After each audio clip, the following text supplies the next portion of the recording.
Mga kapogs, magandang hapon sa inyong lahat. So ngayon napatigil tayo dito sa bandang Buenoswerte sa araw-araw nating gawain sa paghatid sundo kay Mrs.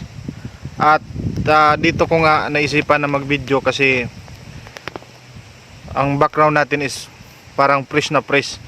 At may nagtanong kasi sa akin na viewers ko o followers ko talaga, ini siya top fans ko talaga ini na naghunga kung magkaano na ba daw yung sahod ko at kung nagsasahod na ba daw ako.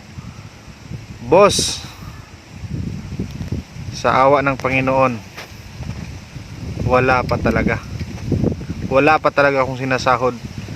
Simula ay ilang taon ko na tong ginagawang mag-video, halos magpo 4 years na. Kaya nga lang simula nung pandemic, doon din ako nagsimulang mag-vlog.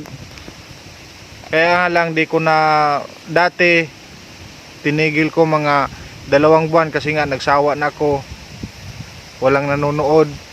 Pero biglang sumagi sa isip ko na ipagpatuloy lang, tiyaga lang para kahit papaano ma-build yung account natin. Kaya iyon, tinuloy ko. At ngayon na naman, di ko maiwasan na minsan sumasagi sa isip ko na what if tumigil na lang ako. Kahit na yung itong Facebook page ko monetize na, may ads na, may advertise nang pumapasok. Pati yung sa YouTube ko may advertise na rin pumapasok. So sahod na lang yung hinihintay natin na makuha natin yung limit na dollar kung ilan. Kaya lang sa sobrang tagal talaga, iba kasi talaga pag yung magko-content ka na wala kang kasama, di ka makapag-collab sa mga mas kilalang vlogger kasi nga nasa malayo ka, nasa bundok. So di ka rin basta-basta makababa kasi nga may mga gawain din. So shout out na lang sa mga vlogger na nagko-collab na minsan na akong iniimbitahan. Guys, tinuloy ko talaga to. Doon sa nagtanong, boss, wala pa talaga. Di ko na lang i-mention. Basta yun. Wala pa talaga.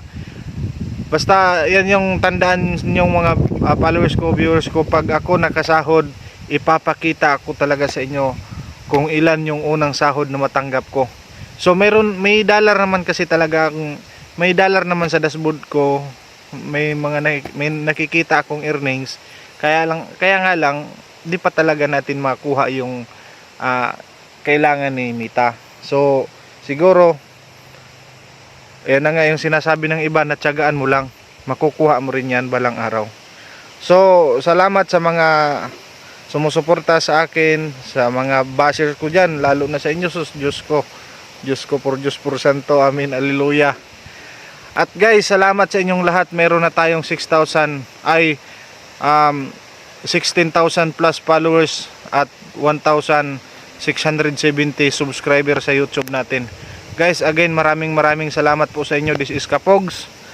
Kung magsahod tayo, ipapakita ko sa inyo at magbibigay ako ng kahit konti para sa inyo. Guys, thank you.